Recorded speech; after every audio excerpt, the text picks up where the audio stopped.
semuanya, kembali lagi dengan saya Dewi. Nah, dalam video kali ini saya akan membahas mengenai regresi linear berganda dan regresi data panel pada program SPSS dan program EViews. Mohon disimak. Nah, yang pertama yang akan saya bahas di sini adalah mengenai analisis regresi linear berganda pada program SPSS.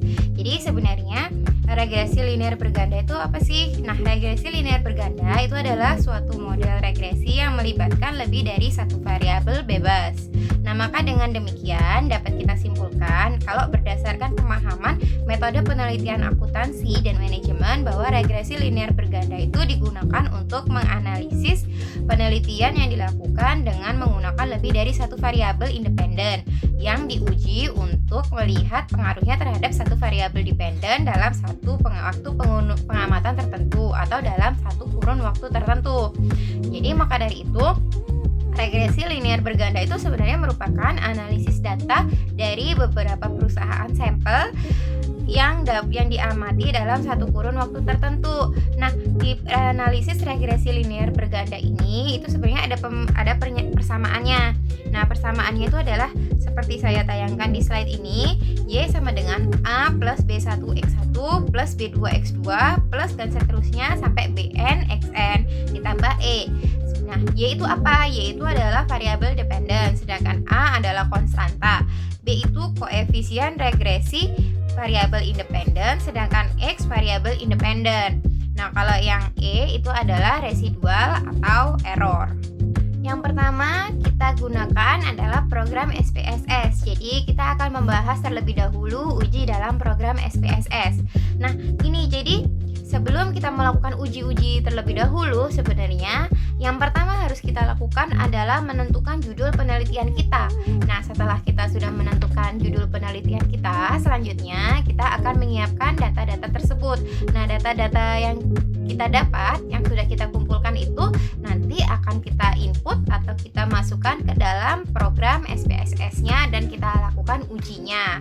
Nah, untuk tutorial cara memasukkan data dan mengolah data tersebut ke dalam program SPSS sebelumnya sudah saya jelaskan pada tutorial video saya. Nah, silakan dicek dulu karena link untuk tutorial penggunaan program SPSS-nya sudah saya cantumin, ada di deskripsi. Ya, nah di sini tuh saya ingin menjelaskan mengenai ujinya terlebih dahulu. Nah, untuk di program SPSS ini itu ada yang namanya uji instrumen.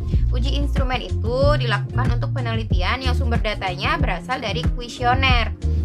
Hal ini itu perlu dilakukan untuk melihat apakah butir pernyataan yang telah dibuat dalam kuesioner itu telah memenuhi syarat utama yaitu validitas dan reliabilitas atau tidak. Nah, kalau misalnya salah satu syarat ini tidak dipenuhi, maka peneliti wajib mengganti pertanyaan atau pernyataan yang ada dalam kuesioner dengan menggantinya dengan pernyataan atau pertanyaan baru. Sudah saya sebutkan kan sebelumnya kalau untuk tutorial untuk input datanya dan pengolahan datanya di program SPSS akan saya cantumkan di link yang ada di deskripsi. Nanti videonya sudah saya pecah masing-masing, nanti silakan diklik masing-masing untuk lebih jelasnya dalam tutorialnya. Nah, di sini ini di uji instrumen ini akan saya jelaskan mengenai output yang dihasilkan. Jadi yang output yang dihasilkan itu nanti ada dua untuk tabelnya, yaitu uji validitas variabel LA dan uji reliabilitas variabel LA. Untuk tampilannya itu nanti kalau di LA itu akan terlihat tentang scale mean if deleted atau scale variance if deleted, corrected item, squared multiple correlation atau Cronbach's alpha if item deleted. Jadi kolom-kolomnya itu terdiri dari situ. Dari tabel yang itu nanti bisa kita lihat corrected item total correlation-nya berapa nilainya. Nah, nilai tersebut itu adalah nilai validitas butir pertanyaannya gitu. Nah, uji validitas ini kenapa sih kita gunakan? Karena dia itu berguna untuk mengetahui kevalidan atau kesesuaian kuesioner yang peneliti gunakan untuk memperoleh data dari para responden. Butir pertanyaan yang nggak valid itu kita harus ganti untuk menjadi pertanyaan yang valid Nah, untuk yang output yang dihasilkan selanjutnya itu adalah uji reliabilitas variabel LA. Nah, di sini nanti itu kolomnya cuma ada 3 yang judulnya nanti reliability statistik nih. Nah, nanti dibuat di situ nanti akan ada kolom yang namanya Kronberg alpha. Di situ akan ada nilainya. Nah, kita bisa menyimpulkan dari situ kuesioner yang digunakan dalam penelitian itu secara keseluruhannya bersifat reliable atau enggak dari nilai atau angka Kronberg alpha itu. Kalau pengen tahu nih untuk tayangan tampilan si tabelnya dan untuk penjelasan pembacaannya, silakan kembali ke video saya yang sebelumnya. Nah, yang selanjutnya ini adalah analisis statistik deskriptif. Nah, analisis statistik deskriptif ini mendeskripsikan analisis data statistik melalui nilai mean, maksimum, minimum, standar deviasi, skewness, dan kurtosis. Beda ya kalau sama dari Ifuse. Kalau di SPSS ini cuman cuman bisa dideskripsiin analisis datanya dari yang udah saya sebutin tadi gitu. Uji selanjutnya yang akan saya jelaskan adalah uji asumsi klasik. Jadi uji asumsi klasik ini menggunakan program SPSS atau Ifuse. Ini sebenarnya bisa, cuman di sini saya akan menjelaskan mengenai yang program SPSS terlebih dahulu. Nah, sebenarnya uji asumsi klasik itu apa? Uji asumsi klasik itu adalah suatu syarat-syarat yang harus dipenuhi pada model regresi linear OLS agar model tersebut menjadi valid sebagai alat penduga. OLS sendiri itu adalah kesingkatan dari ordinary least square. Jadi penelitian yang menggunakan regresi linear berganda sebagai alat analisis itu wajib untuk melakukan uji asumsi klasik karena regresi linear berganda itu merupakan jenis regresi linear OLS gitu. Nah, regresi linear ULS itu apa? Jadi regresi linear ULS itu adalah suatu regresi linear dengan metode perhitungan kuadrat terkecil atau bisa kita sebut dengan istilah ordinary least square. Nah, di dalam model regresi ini ada beberapa syarat yang harus dipenuhi agar model peramalan yang dibuat menjadi valid. Jadi syarat-syarat itu yang harus dipenuhi semuanya. Maka model regresi linear itu akan dikatakan best linear unbiased estimation. Untuk tahapan pengujian model regresi linear OLS sendiri itu terdiri dari uji normalitas, heteroskedasitas, multikolinearitas, uji autokorelasi, dan uji linearitas. Nah, yang pertama ini adalah uji normalitas. Jadi ini tuh dilakukan untuk mengetahui bagaimana sebaran sebuah data. Nah, uji ini itu dilakukan untuk melihat distribusi data dalam model penelitian.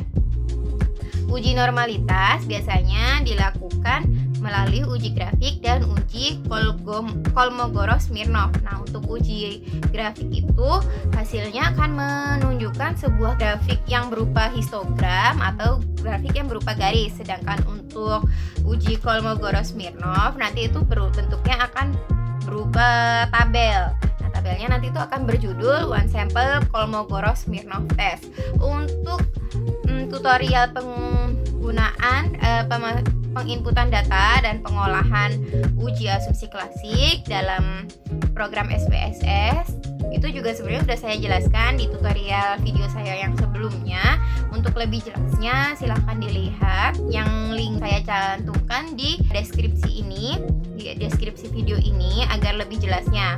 Nah, selanjutnya ini mengenai uji heteroskedasitas. Jadi uji ini itu dilakukan untuk melihat ada atau tidaknya ketidaksamaan variabel dari sebuah residual. Jadi uji ini tuh merupakan salah satu uji asumsi klasik yang harus dilakukan pada regresi linear.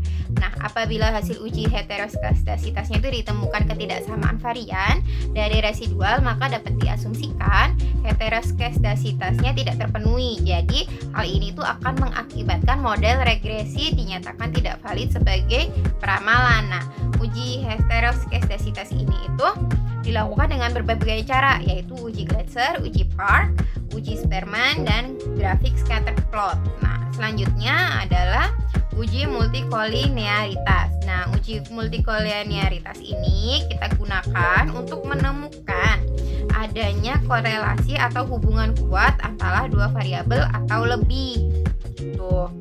Nah, multikolinearitas ini menggambarkan variabel independen yang mempengaruhi variabel independen lainnya yang mengakibatkan model regresi tidak dapat dijadikan sebagai alat peramalan hasil penelitian. Multikolinearitas ini yang akan dibahas ini sebenarnya menggunakan Fifth tolerance. Untuk tutorialnya juga telah saya cantumkan bersama di deskripsi video ini. Nah, selanjutnya adalah uji autokorelasi. Uji ini itu dilakukan ketika lama pengamatan penelitian yang dilakukan itu lebih dari satu waktu atau satu kurun waktu. Nah, hal ini dilakukan untuk mengetahui ada atau tidaknya korelasi antara variabel yang diteliti dengan perubahan waktu yang diamati. Dalam penelitian time series, uji autokorelasi ini perlu dilakukan karena sebuah nilai pada sampel atau observasi tertentu itu sangat dipengaruhi oleh nilai observasi sebelumnya. Jadi uji autokorelasi itu nggak bisa dijelaskan karena contoh penelitian dengan regresi linear berganda yang disajikan hanya dalam waktu satu waktu pengamatan atau tidak beberapa tahun. Nah, jadi uji autokorelasi ini bisa dilakukan apabila lama pengamatannya itu lebih dari satu waktu pengamatan. Jadi kayak kalau misalnya ini satu waktu pengamatannya 1 tahun, maka dia itu harus lebih dari 1 tahun gitu. Nah, yang terakhir ini adalah uji linearitas. Ini itu uji yang digunakan untuk mengetahui apakah model penelitian itu mempunyai hubungan yang linear atau tidak. Nah, dalam contohnya nih ya. Jadi kalau misalnya nih model penelitian yang udah dibangun didasari dari rumusan teoritis antara variabel independen sama dependen itu bersifat robust dan logis yang menggambarkan adanya hubungan antara variabel independen dan variabel dependen secara teoritis. Nah, kalau kayak gini nih berarti uji linearitas itu nggak perlu dilakukan. Nah, kalau kita tadi udah ngomongin soal program SPSS, sekarang kita akan beralih ke program EFUSE, yaitu analisis regresi data panel. Jadi analisis regresi data panel itu adalah suatu gabungan antara data cross section dan data time series, di mana unit cross section itu yang sama diukur pada waktu yang berbeda. Dengan kata lain gini ya. Jadi data panel itu merupakan data dari beberapa individu atau beberapa sampel yang diamati dalam beberapa kurun waktu tertentu. Jadi nggak barengan gitu diamatinya dalam satu kurun waktu yang sama. Nah, dia juga ada nih persamaan regresi data panel, yaitu Y sama dengan A ditambah B1 IT X1 IT plus B2 X2 IT dan seterusnya sampai N plus E IT. Jadi sebenarnya dasarnya mirip tuh sama yang persamaan yang tadi. Y itu juga tetap variabel dependen, A-nya itu juga konstanta, B-nya tetap koefisien regresi variabel independen, untuk yang X-nya itu variabel independen dan E-nya error. Cuman di sini kita tambahin ada I sama T. Jadi I itu perusahaan atau sampelnya, kalau T itu waktunya, karena kan tadi kan gini. Jadi karena datanya nih ternyata kita nggak ngamatinnya dalam satu kurun waktu yang sama gitu. Tetap dalam untuk pengolahan dengan program EFUSE yang kita tentukan pertama kali dalam penelitian adalah judul penelitiannya. Jadi kita udah tahu nih apa yang harus mau kita teliti. Nah, selanjutnya kita akan menyiapkan datanya atau mengumpulkan datanya. Lalu kita akan menginput atau memasukkan datanya ke dalam si EFUSE. Untuk tutorialnya mengenai penggunaan EFUSE-nya sendiri itu juga udah ada di video saya yang sebelumnya, yang nanti linknya juga akan saya tulis juga di deskripsinya untuk lebih jelasnya agar lebih paham. Di sini karena tutorial untuk penggunaan EFUSE-nya sudah saya jelaskan di link di video sebelumnya dan linknya udah saya tulis juga di deskripsi. Di sini saya akan menjelaskan mengenai garis besar tahapan analisis datanya menggunakan EFUSE. Nah, yang pertama itu udah saya tulis di sini di slide ini adalah persiapan input data. Tapi sebelum input data tadi kita harus menyiapkan datanya terlebih dahulu ya. Nah, sebelum kita mengumpulkan datanya, kita harus tahu nih judulnya apa, karena kita harus tahu nih apa yang kita teliti, kita kumpulin datanya, lalu kita input datanya. Lalu yang kedua nanti itu akan kita lakukan analisis statistik deskriptif. Nah, selanjutnya nanti kita akan estimasi model regresi data panel. Nah, nanti untuk estimasi model regresi data panelnya itu kita lihat dulu dari hasil data-data yang udah kita olah sebelumnya. Nah, kita balik lagi nih ke analisis statistik deskriptif. Jadi analisis statistik deskriptif itu digunakan peneliti untuk mendeskripsikan analisis data dalam perhitungan statistik melalui nilai mean, median, maksimum, minimum, standar deviasi, kunus, kurtosis, dan Jarque-Bera. Kalau yang tadi nih di program SPSS tadi kan kita juga udah ngomongin mengenai mean dan kawan-kawannya. Cuman tadi kan kita cuman standar nih untuk yang di program SPSS. Sedangkan kalau yang di sini nih di IFUS ini karena biasanya kan kita menggunakan variabelnya banyak nih. Jadi kita bisa dipecah-pecah. Kita bisa tahu nih meannya untuk si variabel ini berapa, meannya untuk variabel ini berapa. Yang penjelasannya pun juga udah saya jelasin dengan secara rinci di video sebelumnya yang mengenai program IFUS gitu. Nah, selanjutnya ini adalah estimasi model regresi data panel. Model regresi data panel ini tuh sebenarnya dibagi menjadi 3, yaitu Common Effect Model atau CEM, Random Effect Model atau REM, dan Fixed Effect Model atau FEM. Nah, mereka bertiga ini cara merubahnya adalah melalui panel option. Jadi nanti untuk ganti-gantinya nih di panel option cross section nanti ada menunya sendiri. Kalau kita mau untuk penggantinya, kalau kita mau pilih yang CEM, nanti kita pilih di cross sectionnya adalah none. Kalau misalnya untuk fix FEM, nanti kita itu pilih di cross sectionnya adalah fix. Kalau untuk yang di REM, kita akan pilih nanti yang random. Nah, sebenarnya tugas-tugasnya mereka ini apa sih? Jadi ketika kita milih model regresi data panel, itu nanti akan berpengaruh nih pada data yang kita olah, karena ini tuh ada teknik pemilihan model regresi data panel. Kita bisa lihat nih teknik pemilihannya itu udah saya tampilin di sini. Ada bagannya, kita bisa lihat ada Chow test, Hausman test, sama LM test atau Lagrange multiplier test. Nah, di sini itu jadi gini, di uji Chow itu digunakan untuk memilih model yang digunakan apakah sebaiknya kita menggunakan CEM atau Fixed Effect Model atau FEM. Pengujian ini tuh untuk menentukannya kita lihat pada nilai probabilitas atau probabilitas cross section F dan cross section chi-square dengan hipotesis kalau misalnya H0 diterima itu berarti model CEM jika probabilitas cross section F-nya lebih dan cross section chi-square-nya itu lebih gede daripada 0,05. Kalau misalnya nih probabilitas cross section F dan cross section chi-square-nya lebih kecil daripada 0,05, berarti harusnya menggunakan fixed effect model. Jadi di bagian ini tuh Chow test itu menunjukkan kita pilih mana nih, common effect atau fixed effect. Kalau untuk Hausman kita pilih yang fixed effect dan random effect. Kalau untuk yang LM kita milih antara common effect atau random effect. Tapi kita juga harus lihat dulu nih dari hasil data yang udah kita olah nih, nilainya itu berapa gitu. Kalau yang untuk tadi yang uji Chow, kita ngelihatnya kan dari probabilitas cross section F dan cross section chi-square-nya lebih gede atau lebih kecil daripada 0,05. Nah, kalau yang uji Hausman ini digunakan untuk memilih model yang digunakan harusnya kita pakai yang random effect atau yang fixed effect. Nah, yang kita lihat adalah probability cross section random dengan hipotesisnya gini. Kalau misalnya probability cross section randomnya itu lebih gede daripada 0,05, maka kita sebaiknya menggunakan random effect. Kalau misalnya kebalikannya, probabilitas cross section randomnya itu ternyata lebih kecil daripada 0,05, maka sebaiknya kita menggunakan fixed effect tuh. Nah, jadi kalau yang terakhir untuk tes yang LM atau Lagrange multiplier itu kan untuk menentukan kita sebaiknya menggunakan common effect atau random effect. Nah, yang kita lihat ini apa nih untuk menentukannya, yaitu dari probabilitas cross section bersepagannya. Jadi kalau misalnya yang probabilitas cross section bersepagannya itu lebih besar daripada 0,05, kita sebaiknya menggunakan common effect. Kalau misalnya nih si probabilitas cross section bersepagannya itu lebih kecil daripada 0,05, itu berarti sebaiknya kita pakai random effect. Nah, gitu. Jadi sebenarnya untuk melihat gimana sih emang kita bisa lihat si common probability-nya ini dari mana? Ya dari mana si data yang udah kita input, yang udah kita olah sebelumnya, lalu nanti akan menghasilkan output atau ekualisasinya yang bisa kita baca nih hasil datanya seperti apa. Nah, untuk lebih jelasnya lagi, silakan untuk kembali ke video saya yang sebelumnya.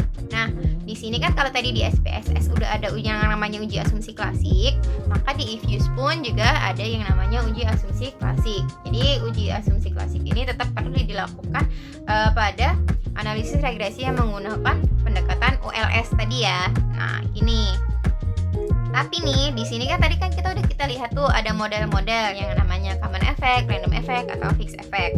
Nah, di sini tuh nanti akan mempengaruhi mengenai uji asumsi klasiknya. Jadi, kalau misalnya nih ternyata kita sebaiknya atau sebenarnya menggunakan common effect atau fixed effect, itu kita perlu melakukan uji asumsi klasik. Tapi kalau misalnya ternyata kita menggunakan random effect, kita nggak perlu nih melakukan uji asumsi klasik. Nah, untuk menentukan tadi kan udah dijelaskan di pada slide yang sebelumnya nih, gimana nih kalau untuk menentukannya. Nah, dari situ langkah selanjutnya adalah yang uji asumsi klasik. Kita bisa lihat kita perlu nggak sih ngelakuin uji asumsi klasik atau enggak. Nah, jadi gini nih, kalau misalnya nih, ini kan udah saya kasih nih tabelnya. Tabel ini tuh adalah kesimpulan model regresi data panel yang seharusnya kita gunakan nih. Dalam uji Chow, kalau kita misalnya ada C common effect versus random effect, maka kita menggunakan tadi kan kita lihat nih, oh ternyata nih di uji Chow tadi itu mana nih, kita lihat ya, uji Chow ternyata yang dilihat kan probabilitas cross section F sama cross section chi square. Kalau misalnya ternyata di sini saya hasilnya adalah common effect, berarti dia itu ternyata nilainya lebih besar daripada 0,05. Nah, di sini kalau misalnya random effect sama fixed effect nih saya sandingin untuk yang uji Hausman, saya melihat membuat hasilnya adalah random effect. Berarti kalau yang hasilnya random effect itu berarti kan H0 yang diterima, yaitu probabilitas cross section randomnya itu lebih besar daripada 0,05. Kalau misalnya saya pakai uji LM nih, antara CEM common effect atau sama random effect, mana nih yang seharusnya dipakai? Yaitu common effect. Berarti hasil data yang udah saya olah tadi, outputnya itu probability cross section Bruce Pagannya itu lebih besar daripada 0,05. Jadi di tabel ini bukan berarti kalau misalnya common effect dilawan sama random effect itu hasilnya pasti common effect, enggak. Kita lihat, oh mana ya hasilnya tadi. Nah, kalau misalnya beda data nih udah pasti untuk baca analisisnya juga udah pasti beda. Nah, uji yang akan kita bahas selanjutnya ini adalah uji kelayakan model atau biasa kita sebut uji F. Nah, ini tuh digunakan untuk menjelaskan apakah semua variabel bebas yang dimasukkan ke dalam model secara bersamaan itu mempunyai pengaruh terhadap variabel terikat, atau dengan kata lain modelnya itu fit atau enggak. Kalau misalnya uji F ini nggak berpengaruh pada penelitian, maka penelitiannya ini nggak layak untuk dilanjutkan karena model penelitian tidak mampu menjelaskan adanya hubungan antara variabel independen dengan dependennya. Nah, bisa juga ini terjadi tuh karena hubungan antara variabel independen multikolinearitas sehingga menyebabkan model penelitiannya itu enggak fit. Jadi di sini itu udah saya tampilin ekualisasinya untuk data-data. Contoh ekualisasinya nih, yang dilihat untuk uji kelayakan model atau uji F itu apa? Nah, ini tuh udah saya kuning-kuningin nih, bisa kita lihat. Nilai yang kita lihat di sini itu adalah nilai F statistik sama probability F statistik. Nah, untuk yang perbandingan atau hipotesis-hipotesisnya, kalau perbandingannya berdasarkan F statistik dengan F tabel, kita lihat H0 itu akan diterima kalau F statistiknya lebih kecil daripada F tabel, tapi HA akan diterima jika F statistiknya lebih besar daripada F tabel. Di sini di contoh tampilan yang saya tayangin di sini itu F statistiknya ternyata lebih besar daripada F tabel. Nah, kita tuh harus ngeliat dulu nih F tabelnya berapa. Untuk yang hipotesis yang kedua itu didasarkan dengan probabilitas, yaitu H0 diterima kalau probabilitas F statistiknya itu lebih besar daripada 0,05, HA-nya diterima kalau probability F statistiknya itu lebih kecil daripada 0,05. Jadi yang kita lihat itu nanti yang di bawahnya F statistik tuh yang probability F statistik tuh nilainya berapa, dia lebih kecil apa lebih gede daripada 0,5. Nah, kalau lebih kecil mana yang diterima, kalau lebih besar mana yang diterima hipotesisnya. Nah, ini sebenarnya yang saya tayangin itu tabelnya sama kayak yang tabel yang sebelumnya, ekualisasinya sama. Cuman di sini yang saya highlight berbeda ya. Ini tuh yang saya highlight itu adalah R square. Kenapa? Karena di sini kita akan membahas mengenai koefisien determinasi. Nah, kan di koefisien determinasi itu yang akan kita lihat itu adalah R square-nya. Karena koefisien determinasi itu menjelaskan seberapa jauh kemampuan model regresi dalam menerangkan variasi variabel bebas menggunakan variabel terikat. Semakin besar hasil R-squared-nya akan semakin baik. Berarti kan hal ini tuh mengidentifikasi semakin baiknya variabel independen dalam menjelaskan variabel dependen. Nah, kalau misalnya nih nilainya semakin kecil, maka sebenarnya makin nggak ada hubungannya antara variabel independen sama dependen. Di sini tuh nilai R-squared itu nggak mungkin lebih dari 1 dan nggak mungkin lebih kecil daripada 0 atau minus. Jadi nilai R-squared itu angkanya atau nilainya itu cuman ada di kisaran 0 sampai 1. Kalau misalnya dia ternyata mendekati 100 atau sama dengan 1, berarti dia variabel terikatnya itu 100% dipengaruhi oleh variabel bebasnya. Kalau misalnya dia makin mendekati angka 0, berarti semakin nggak ada hubungan nih antara variabel independen terhadap variabelnya. Masih dengan tabel yang saya tayangkan ini sama, cuman di sini yang saya highlight adalah yang T statistik dan probabilitas. Jadi sebenarnya di sebelahnya tuh ada probabilitas ya, di sebelahnya T statistik itu, karena di uji T ini tuh yang kita lihat hasilnya itu menggunakan T statistik atau nilai probabilitas yang sebelahnya. Saya mohon maaf sebelumnya, nilai probabilitasnya itu agak kepotong tuh sedikit, cuman kan sebenarnya dia tempatnya ada di sebelahnya T statistik kalau di tabel ini. Nah, uji T ini tuh menjelaskan mengenai signifikansinya pengaruh variabel bebas secara terparsial terhadap variabel terikat. Hipotesisnya itu didasarkan dari T statistik dengan T tabel atau probabilitas. Jadi dari setiap variabel ini, kan di sini di tabel ini variabel dependennya itu adalah ISR. Nah, untuk yang independennya itu adalah ada 5 nih, C, size, roadar, NPF, dan suku nih. Kita lihat nih dari berdasarkan T statistiknya dengan T tabel. H0 itu akan diterima jika nilai T statistiknya lebih kecil daripada T tabel. HA akan diterima jika T statistiknya lebih besar daripada T tabel. Jadi di tempatnya T statistik ini kita harusnya bisa lihat nih T tabelnya nanti berapa kita cari, terus nanti kita bandingin sama T statistiknya. Jadi si variabel size-nya ini berpengaruh apa enggak, untuk yang ROA ini nanti hipotesis mana yang diterima, untuk di AR ini mana yang diterima, dan selanjutnya sampai suku mana yang diterima. Nah, kalau yang kita berdasarkan probabilitas itu kita lihat H0 akan diterima kalau nilai probabilitasnya lebih besar daripada 0,05. Nah, sebaliknya kalau misalnya nilai probabilitasnya lebih kecil daripada 0,05, berarti HA yang diterima. Saya mohon maaf sebelumnya, ini gambarnya agak sedikit terpotong. Kalau mau lihat sih sebenarnya kita balik lagi ke slide yang sebelumnya nih. Tapi kan untuk lebih jelas angkanya. Tapi di sini kita bisa nanti bandingin nih nilai probabilitasnya lebih gede apa lebih kecil nih daripada 0,05 dari variabel masing-masingnya nih, size, roadar, NPF sampai sukunya. Nah, jadi sekian penjelasan dari saya mengenai regresi linear berganda dan regresi data panel pada program SPSS dan program Infuse. Untuk lebih dan kurangnya saya mohon maaf sebelumnya. Semoga ini semua bermanfaat bagi kita semua. Terima kasih.